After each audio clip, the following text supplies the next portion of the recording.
The crystal flute slipped from Diana's manicured fingers as her words sank into my brain. It's just that, well, we have some very important guests coming. The governor, several CEOs. Her voice dropped to a stage whisper. We can't have anyone feeling uncomfortable. I gripped the arms of my leather office chair, the creak echoing in the silence. Behind me, the Manhattan skyline glittered through floor-to-ceiling windows. The phone call I'd been expecting for days had finally arrived. My own cousin was uninviting me from our family reunion at my own hotel. By anyone, I said, my voice cold. You mean yourself? Don't be dramatic, Olivia. It's just that the Starlight Grand is quite exclusive. The required attire alone. She trailed off, but the implication was clear. Her poor hotel clerk cousin couldn't possibly afford to attend. The irony burned like acid. Diana had no idea she was speaking to the owner, not just of the Starlight Grand, but of 16 luxury hotels across 3 continents. My name is Rose, I'm 32 and I built a hotel empire while my family thought I was cleaning rooms. This is the story of how I made them finally see me. For 10 years I endured their condescension. A hotel clerk. My father had roared when I graduated from Cornell's hotel administration program. No daughter of mine will wear a name tag and carry luggage. Even now, the memory of his flushed face twisted my stomach. I see, I said evenly. And who chose the venue? I did, of course. Diana's voice oozed pride. Uncle Thomas says I have excellent taste. The Starlight Grand is the most prestigious hotel in Manhattan. She paused for effect. I had to pull some serious strings to book it for our reunion. I bit back a laugh. She hadn't pulled strings. Her request had gone through our regular booking channels, and I'd personally approved it last week, after marking the rate up by 30%. That must have been difficult, I said mildly. Well, not everyone has my connections. The owner, R.C. Taylor, is notoriously private, but her staff was very accommodating once they heard the Morrison name. Of course they were, I murmured. I'd instructed them to be.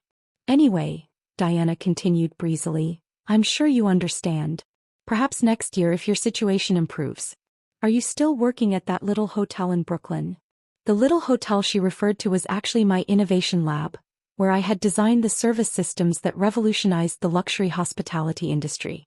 But the Morrisons had stopped paying attention to my career years ago. Something like that, I replied.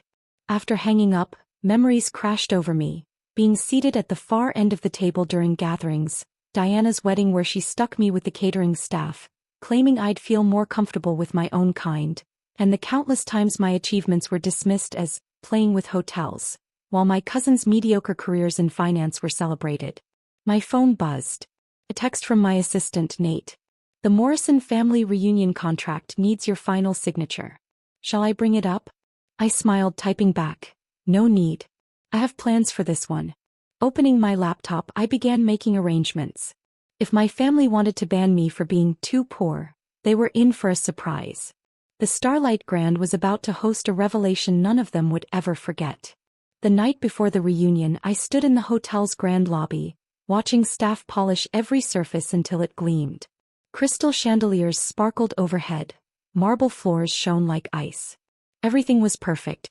Nate appeared at my side, tablet in hand. All arrangements are set. The new signage will be unveiled at exactly 7:15 p.m. tomorrow. He hesitated. Are you sure about this? Absolutely. I thought of Diana's smug dismissal, of 10 years of subtle and not-so-subtle humiliation. It's not every day I get to welcome my family to my hotel. At precisely 6:45 p.m. the next evening, I stood in my private office on the top floor, watching the Morrison family arrive through the security feeds.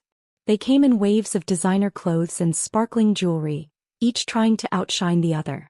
Diana swept in wearing Valentino, barking orders at staff as if she owned the place. My father's Bentley rolled up to valet, followed by a parade of luxury cars carrying aunts, uncles and cousins I hadn't seen in years. Everything's ready, Nate said. The staff knows their cues. Do you want security on standby? I shook my head. No need. The Morrisons care too much about appearances to make a scene. Through the cameras I watched my family gather in the grand ballroom. Diana held court by the champagne fountain, loudly bragging about how she'd pulled strings to secure the venue. My father stood with business associates, likely discussing mergers. Cousins I barely knew posed themselves in little clusters of importance. At 7:10 p.m., right on schedule, the hotel manager approached Diana. "Miss Morrison, I'm afraid there's been a slight issue with the reservation." Diana's face darkened. "What kind of issue?" "I personally arranged everything with your corporate office." "Yes, ma'am. It's just that the owner has some specific requests regarding tonight's event." "The owner?" Diana scoffed. "Please.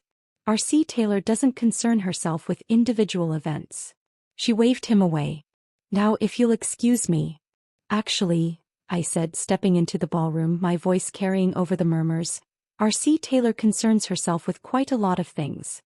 The silence that fell over the ballroom was absolute.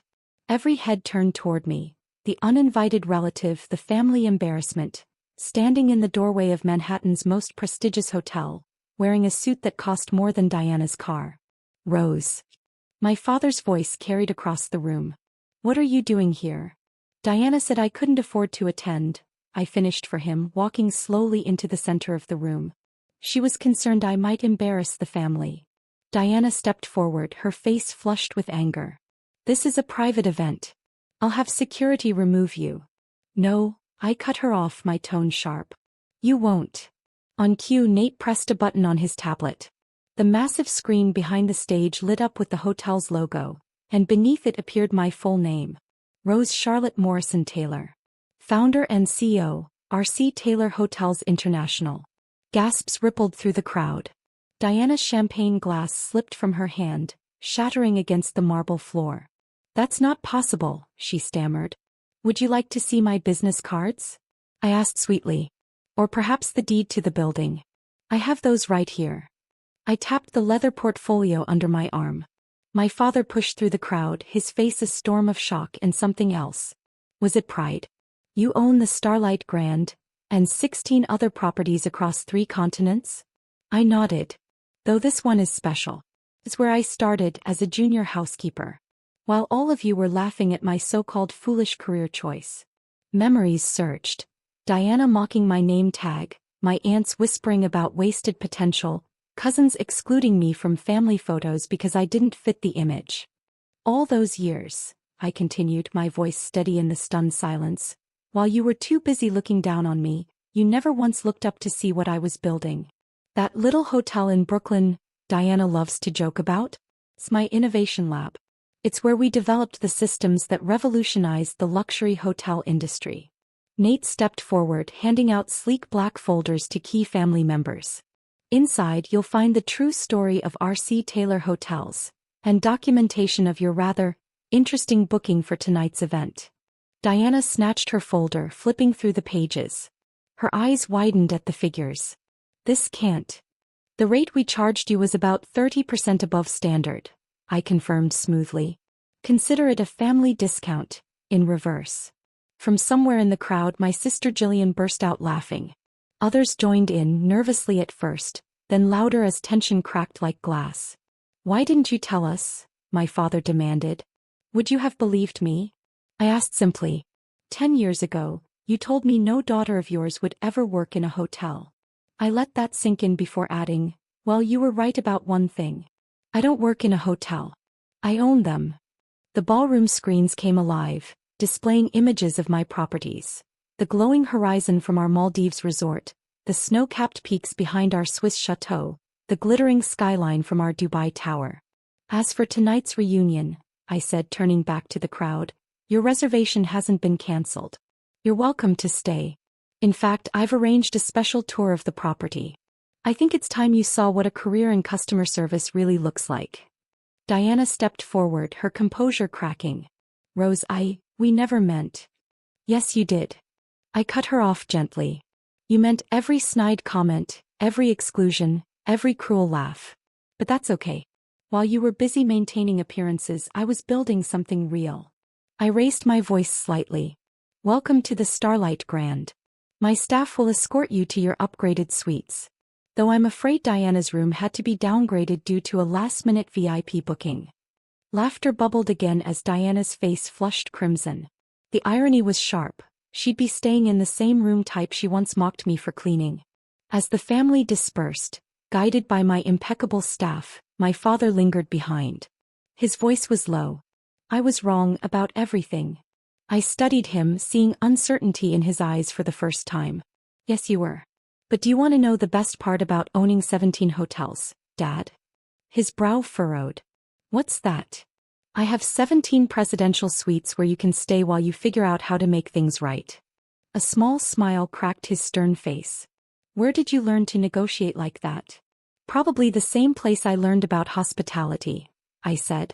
By starting at the bottom and working my way up, something this family never understood. Later that night, after the tours were complete and the family had settled into their rooms, Diana's notably smaller than the others, I stood in my penthouse, gazing out at the city lights. Nate entered with a folder. Your family seems subdued, he observed. I laughed softly. Amazing what a little perspective can do. Did you see Diana's face when she realized her room doesn't have a city view? He grinned. Are you going to tell them about the Paris and Tokyo expansions? I shook my head, smiling at the contracts waiting on my desk. The Starlight Grand was just the beginning. Let's save something for next year's reunion. Every good hotelier knows the importance of repeat business. As the city glittered below, I thought of the long journey from that first day as a housekeeper to this moment. Success wasn't about proving them wrong. It was about proving myself right.